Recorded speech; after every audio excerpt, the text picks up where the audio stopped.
تفہیم کے معزز ساتھیوں، السلام علیکم ورحمۃ اللہ وبرکاتہ۔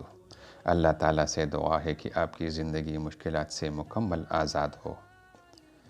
امید ہے آپ سب خیریت سے ہوں گے انشاءاللہ۔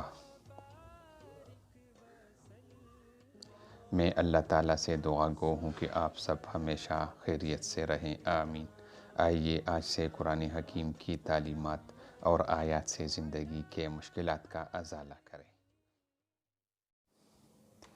محترم ناظرین، ہم اللہ تعالیٰ سے برکت کی اکثر دعائیں مانگتے رہتے ہیں، اپنے مال میں، اپنے جائیداد میں، اپنے گھر میں، اپنے بچوں میں برکت کی دعائیں کرتے رہتے ہیں۔ تو آج ہم آپ کو برکت کے لیے ایک ایسا وظیفہ بتا رہے ہیں جس سے آپ کی مال و اسباب میں برکت ہوگی انشاءاللہ۔